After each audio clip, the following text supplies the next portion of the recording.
3 کروڑ سے زائد کی تعداد میں عمران خان صاحب کو گھروں سے نکل کر ووٹ ڈالتے ہیں بغیر کسی ایک انتخابی نشان کے، یعنی درجنوں کی تعداد میں عمران خان صاحب کے سینکڑوں قومی اسمبلی اور صوبائی اسمبلی کے امیدواروں کو درجنوں کی تعداد میں مختلف انتخابی نشان دیے جاتے ہیں، لیکن لوگ وہ انتخابی نشان ڈھونڈ کر ان کے اوپر مہر لگاتے ہیں، اور پھر جناب رات کو 9 بجے کے قریب جب نتائج میں تیزی آتی ہے تو پتہ چلتا ہے طاقتور حلقوں کو کہ یہ تو جناب تمام تر کوششوں کے باوجود ہاتھ ہو گیا، عمران خان صاحب کو مائنس نہیں کیا جا سکا،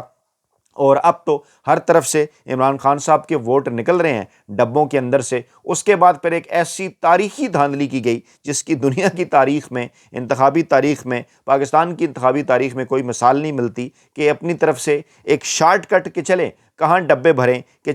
کہاں جعلی ووٹ ڈالیں۔ ایسا کرتے ہیں کہ ڈبے اور بالکل غائب کر دیتے ہیں تاکہ بعد میں ان کو کوئی کھلوا ہی نہ سکے۔ آخری نتیجہ، حتمی نتیجہ جو ہے فارم 47 کا، جو کہ فارم 45 کی روشنی میں بنتا ہے، اس کو جناب بدل دیتے ہیں، اور پھر 3 کو 8 کرتے ہیں، 2 کو 7 کرتے ہیں، 5 کو 8 کرتے ہیں، پتہ نہیں اس قسم کے ڈرامے ہوتے ہیں جو بڑی حد تک پاکستان کے طاقتور حلقوں کو جو ہے وہ پاکستانی عوام کو پاکستانی عوام کے سامنے انہیں مکمل طور پر برہنہ کر دیتے ہیں، اور پاکستانی عوام ہے جس کو شاید کو تھوڑی بہت امید گزشتہ تمام تر معاملات کے باوجود طاقتور حلقوں کے اوپر تھی کہ شاید ملک کے اندر انتخابی عمل کو اس طرح سے وہ آلودہ نہیں کریں گے، لیکن وہ پھر تمام تر جو چیزیں ہیں وہ جناب ختم کر دی جاتی ہیں، اور پھر جو چنتخب حکومت سامنے آتی ہے اس کے ذمے کیا کام لگائے جاتے ہیں ایک ترتیب کے ساتھ۔ 26ویں آئینی ترمیم، 27ویں آئینی ترمیم، عدلیہ جو ہے وہ ہاتھ کی گھڑی بن جاتی ہے، اور جناب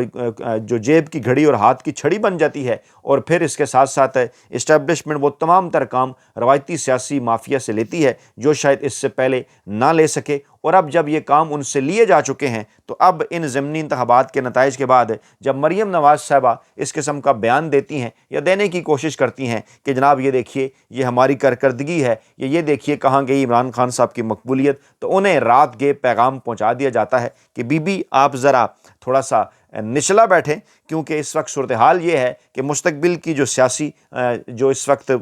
جو سیاسی تصویر بن رہی ہے مستقبل کی، اس کے اندر یہ جو پاکستان کا روایتی سیاسی مافیا ہے اگلے کسی فیز کے اندر ان سے بھی جان چھڑانے کی بات ہو رہی ہے۔ اور یہ جو سیکرٹری الیکشن کمیشن سابقہ سیکرٹری الیکشن کمیشن کنور دلشاد صاحب کی جانب سے جو دعویٰ کروایا گیا ہے، اس کے پیچھے کچھ چیزیں ہیں۔ 2 اہم ترین تھیوریز اس وقت مارکیٹ کے اندر گردش کر رہی ہیں دوستو، کہ پہلے پاکستان پیپلز پارٹی کو خدا حافظ کہا جائے گا، اور نون لیگ کو سادہ اکثریت دلوا دی گئی ہے۔ ان کے وزراء کی جانب سے اس قسم کے پیغامات، اس قسم کے بیانات بھی آنا شروع ہو گئے ہیں کہ جناب ہمیں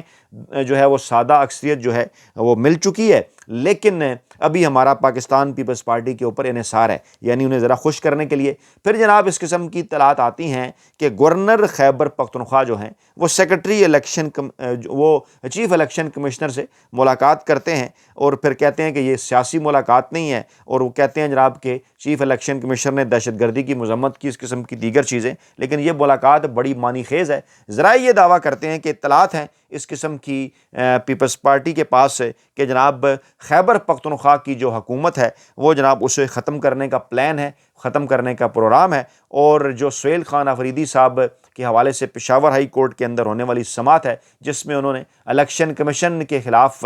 جو ہے وہ ایک درخواست دائر کی ہے کہ مجھے جو بلایا گیا ہے وہاں پر وہ آئین اور قانون کے خلاف ہے، اس معاملے کو لے کر یہ ملاقات ہوئی ہے، اور پشاور ہائی کورٹ کا فیصلہ آنے کے بعد معاملات کو آئینی کورٹ کی جانب بڑھایا جائے گا، اور الیکشن کمیشن مستقبل کے اندر خیبر پختونخوا کی حکومت کے اوپر ایک بڑا وار کرنے جا رہا ہے۔ یا کم از کم عمران خان صاحب کو یہ کہا جائے گا کہ اگر آپ ہمارے ساتھ کسی قسم کی کوئی ڈیل نہیں کرتے تو پھر خیبر پختونخوا کی حکومت سے ہم جان چھڑا رہے ہیں۔ لیکن کیا یہ معاملہ یہیں رکے گا؟ پاکستان پیپلز پارٹی کے اندر اس حوالے سے مختلف رائے ہیں، کیونکہ یہ بھی کہا جا رہا ہے کہ گورنر راج وہاں پر نافذ کر دیا جائے، لیکن اس سے پہلے جو ہے وہ کیونکہ پیپلز پارٹی کے اوپر اس طرح سے ڈپینڈنس اب نہیں رہی، لیکن اگر ترمیم کروانی ہے 28ویں تو پھر تو رہے گی، لیکن وہ ہے صوبوں کے متعلق، اور پیپلز پارٹی سندھ میں نئے صوبے بنانا نہیں چاہتی۔ اس قسم کی کچھ رکاوٹیں فی الحال موجود ہیں، کیونکہ خبریں تو اس قسم کی گردش میں ہیں کہ اب نون لیگ کی یہ خواہش ہے کہ پنجاب کے اندر اور خیبر پختونخوا کے اندر جو پیپلز پارٹی پارٹی کے گورنر ہیں وہ بدل دیے جائیں اور تمام تر جو معاملات ہیں وہ ہمارے اپنے حوالے کر دیے جائیں، کیونکہ ہم نے سادہ اکثریت حاصل کر لی ہے۔ لیکن اس کے ساتھ ساتھ ایک دوسری تھیوری بھی ہے، وہ تھیوری یہ ہے کہ پہلے پیپلز پارٹی کو سائیڈ لائن کرنے کے بعد اگلے فیز میں نون لیگ سے جان چھڑائی جائے گی اور معاملات کو صدارتی نظام کی جانب جو ہے وہ لے کر بڑھا جائے گا۔ لیکن اگر صدارتی نظام کی جانب لے کر بڑھا جائے گا تو کیا آصف زرداری صاحب ہی اس صدارتی عہدے کے اوپر براجمان رہیں گے؟ نہیں، اس سے پہلے اس قسم کی خبریں بھی آ چکی کہ اس وقت آرمی چیف صاحب جن کے پاس اگر آج کی تاریخ میں اگر دیکھا جائے، کیونکہ 27 نومبر کو سائر شمشاد مرزا صاحب جا رہے ہیں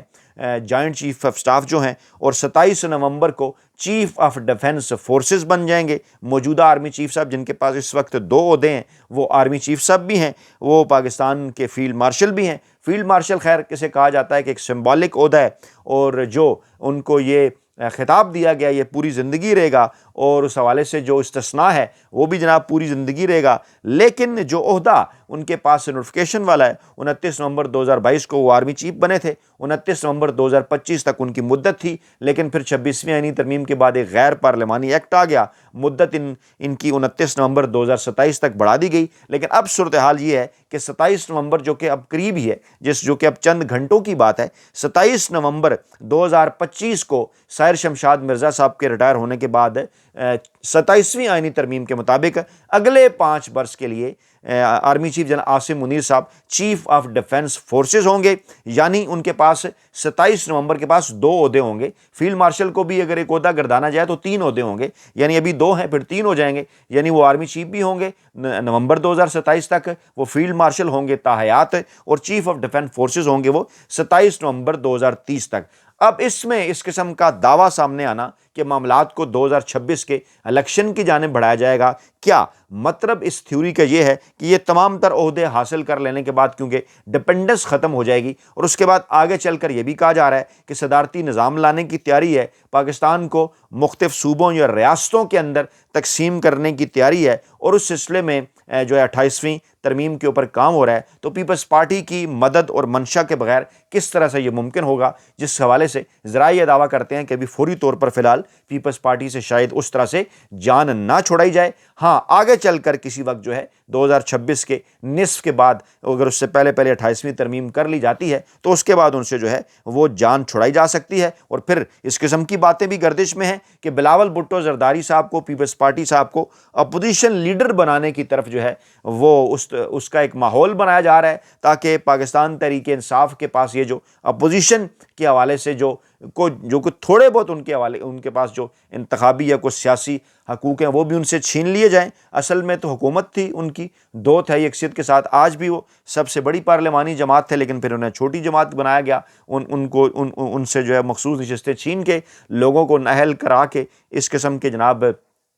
ضمنی انتخابات کرا کے۔ لیکن اب یہ کہا جا رہا ہے کہ کیونکہ محمود خان اچکزئی صاحب کا نوٹیفیکیشن نہیں کیا جا رہا، اور آگے چل کر پلان یہ ہے کہ اس عہدے کے اوپر بلاول بھٹو زرداری صاحب کو براجمان کیا جائے، مولانا فضل الرحمان صاحب کی حمایت حاصل کی جائے، اور آگے چل کر پھر کوئی بھی جو چیف الیکشن کمشنر ایک نیا اپنی مرضی کا بنانا ہے، یا نئے انتخابات کے حوالے سے جو بھی رولز آف گیم طے کرنے ہیں وہ جناب پیپلز پارٹی اور نون لیگ مل کر طے کر لیں، اور پاکستان تحریک انصاف کو سائیڈ لائن کیا جائے۔ لیکن یہ تمام تر جو معاملات ہیں یہ ایک بار پھر پاکستان کی طاقتور اسٹیبلشمنٹ کو، پاکستان کے موجودہ آرمی چیف صاحب کو، پاکستان کے موجودہ فیلڈ مارشل صاحب کو، پاکستان کے 2 دن بعد بننے والے چیف آف ڈیفنس فورسز کو، اور جو بھی اسٹیبلشمنٹ کے حلقے ہیں ان سب کے حوالے سے ایک بڑا سوال بھی پیدا ہو رہا ہے۔ سوال اٹھائے جا رہے ہیں کہ جناب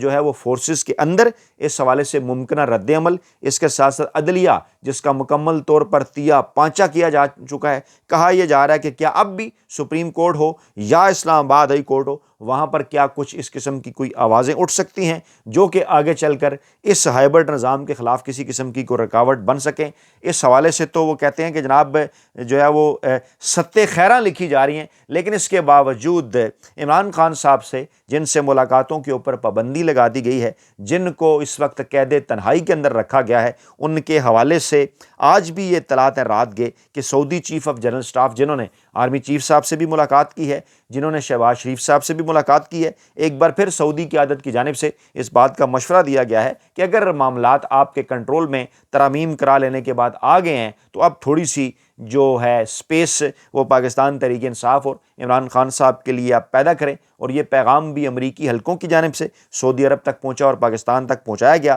کیونکہ آگے چل کر یہ جو موجودہ ہائبرڈ نظام ہے اس کے حوالے سے عالمی سطح کے اوپر آوازیں اٹھنے کا امکان ہے۔ کہا یہ جا رہا ہے کہ عمران خان صاحب سے اس دوران ایک بار پھر ڈیل حاصل کرنے کی کوشش کی جائے گی کہ کسی نہ کسی طریقے سے ہمیں اس بند گلی میں سے نکالا جائے، عمران خان صاحب ہمیں کسی قسم کا سیف پیسج دیں، سیف ایگزٹ دیں، اور 28ویں ترمیم میں یہ جو انتخابی نشستیں ہیں ان کے معاملات بدلے جانے کے بعد پاکستان کو نئے الیکشن کی جانب بڑھانے کا آپشن دیا جائے گا۔ گلگت بلتستان کی اسمبلی نے مدت پوری کر لی، آزاد کشمیر اسمبلی مدت پوری کرنے جا رہی ہے، بلدیاتی انتخابات کا بھی جو ہے وہ شور بلند ہے۔ 2026 کو کہا جا رہا ہے کہ گلگت بلتستان، آزاد کشمیر اور بلدیاتی انتخابات ہو سکتے ہیں، ایک ماحول جو ہے وہ چیک کیا جا سکتا ہے، اور آگے بڑھ کر پھر پاکستان تحریک انصاف کو کچھ مزید آفرز کی جا سکتی ہیں۔ اپنا بہت خیال رکھیے گا، دعاؤں میں یاد رکھیے گا۔ نئی ویڈیو کے ساتھ جلد حاضر ہوں گے۔ اللہ نے کے بعد۔